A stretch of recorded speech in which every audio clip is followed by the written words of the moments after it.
एक बार एक व्यक्ति ने महात्मा से पूछा कि मुनिवर, ऐसा क्यों होता है कि जो व्यक्ति सभी की भलाई करता है, सभी का ध्यान रखता है, वह व्यक्ति जीवन में दुखी और परेशान रहता है, जबकि जो व्यक्ति सदैव स्वार्थी व्यवहार रखता है और दूसरों के साथ बुरा करता है, वह हमेशा खुश रहता है। ऐसा क्यों? क्या दूसरे की बुराई करने में ही समझदारी है?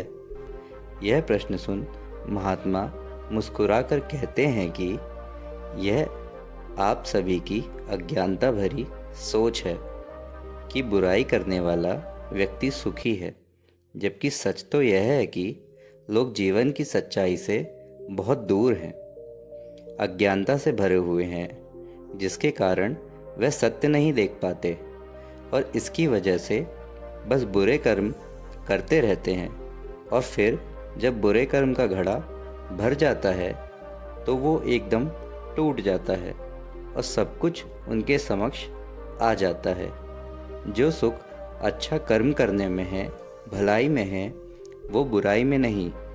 जब आप किसी के साथ अच्छा करते हैं तो आपके भीतर से जो खुशी होती है वह आपके जीवन में आनंद भर देती है। इसी से संबंधित मैं आज आपको एक कहानी सुनाता हूँ। दोस्तों, इससे पहले कि आप इस कहानी में खो जाएं, उससे पहले ही इस चैनल को सब्सक्राइब जरूर कर दीजिए और इस वीडियो को लाइक कर दें। तो चलिए कहानी को शुरू करते हैं। एक बार एक नगर में दूसरे राज्य का एक व्यक्ति चोरी करते हुए पकड़ा जाता है। वह काफ़ी समय से नगर में रहकर चोरी कर रहा था, लेकिन आज तक कोई उसे पकड़ नहीं पाया। एक दिन वह चोर राजा के यहाँ चोरी करते हुए पकड़ लिया जाता है। तब उसे राजा के समक्ष पकड़कर खड़ा किया जाता है। राजा उसे क्रोध में जेल में बंद करने का आदेश देता है। साथ ही उसको 100 कोड़े मारने के लिए कहता है, क्योंकि उसने अब तक काफ़ी चोरी की थी। जब चोर को सज़ा सुनाई जाती है तब वह अपनी भाषा में अपशब्द कह देता है। क्योंकि चोर दूसरे राज्य का था, इसलिए उसकी भाषा सबसे अलग थी, जो वहाँ पर कोई समझ नहीं पाता। लेकिन राजा का मंत्री उसकी भाषा को समझ जाता है। वह राजा को बोलता है, यह चोर अपनी भाषा में आपको अपशब्द बोल रहा है, इसे और अधिक कठोर दंड दीजिए। भला कोई चोर इतने बड़े राजा का अपशब्द बोलकर कैसे अपमान कर सकता है? यह सुन राजा अपने सलाहकार, जो कि मंत्री की तरह ही राजा का खास था, उससे भी पूछता है कि क्या इस चोर ने मुझे भला बुरा कहा? यह सुन सलाहकार कहता है कि नहीं महाराज, मैंने उसके मुख से ऐसा कुछ नहीं सुना, बल्कि वह तो आपकी बढ़ाई कर रहा है कि आप कितने विनम्र हैं कि व्यक्ति को उसकी भूल के लिए क्षमा कर देते हैं। यह सुन राजा का मंत्री कहता है, नहीं महाराज, यह सलाहकार झूठ बोल रहा है, चोर को बचा रहा है। यह आपका विश्वासी बनता है और अभी आपके विरुद्ध बोले जाने वाले चोर को बचा रहा है। दोनों तरफ से बात सुनने के बाद राजा चोर के समक्ष जाकर कहता है कि तुमने जो भी बोला है उसे फिर से दोहराओ, लेकिन अपनी भाषा में नहीं, बल्कि उस भाषा में जो यहाँ बोली जाती है। अगर तुमने झूठ बोला तो तुम्हें इससे भी बड़ा और ज़्यादा कठोर दंड दिया जाएगा।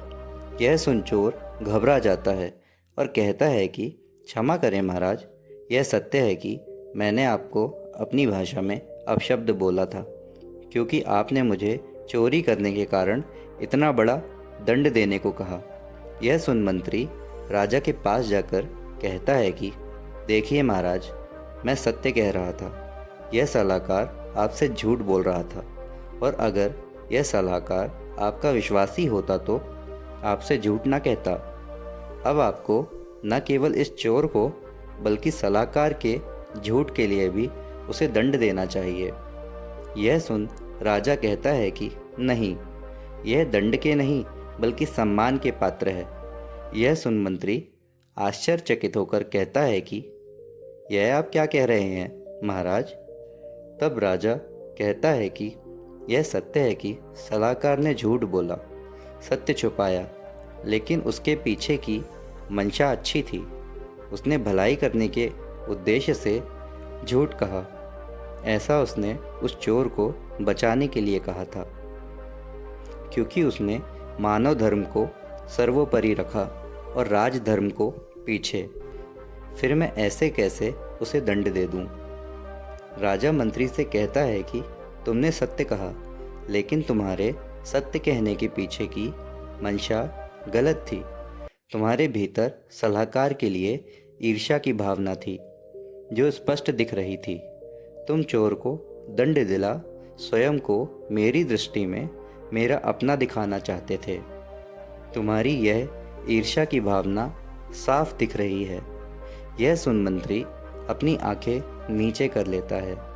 उसे भरी सभा में स्वयं के सत्य का सामने आने पर शर्मिंदगी महसूस होती है। राजा आगे कहता है कि जो व्यक्ति अपने मन में दूसरों के प्रति ईर्ष्या भाव रखता है, छल रखता है, वह कभी जीवन में आगे नहीं बढ़ता। आपको इन सब से ऊपर मनुष्यता को रखना चाहिए, ना कि अपने भीतर की इस मंशा को। तब राजा चोर की सज़ा कुछ कम कर देता है। कहानी के अंत में महात्मा कहते हैं कि इस कहानी की तरह हमारे जीवन में भी यही होता है कि जो व्यक्ति दूसरे के साथ बुरा करता है, उनकी बुराई सोचता है और उनके प्रति ईर्ष्या का भाव रखता है, वह व्यक्ति जीवन में कभी स्वयं खुश नहीं हो सकता। दूसरे की बुराई कर आप स्वयं का कभी भला नहीं कर सकते, बल्कि जैसा आप उनके लिए सोचते हैं वैसा ही आपके साथ होने लगता है। इसीलिए कभी किसी के लिए बुरा नहीं सोचना चाहिए। यह सोचना छोड़ दे कि आपके द्वारा की गई भलाई व्यर्थ है। नहीं, कभी किए गए अच्छे कर्म व्यर्थ नहीं होते, वह हमेशा फलदायी होता है। बस आपको सत्कर्म करते जाना है, सभी की भलाई करनी है। आपका यह आचरण आपके आसपास भी ऐसे ही लोगों को बनाता है, क्योंकि आप सकारात्मकता को फैलाते हैं। महात्मा द्वारा स्वयं के प्रश्नों का उत्तर जान व्यक्ति समझ जाता है कि समझदारी बुरे कर्म करने में नहीं, बल्कि सत्कर्म के मार्ग पर चलने में है। आशा करता हूँ इस कहानी से आपने बहुत कुछ सीखा होगा, और अधिक कहानी सुनने के लिए इस चैनल को सब्सक्राइब ज़रूर कर लें। मिलता हूँ आपसे अगली कहानी में। तब तक के लिए आप अपना ख्याल रखें।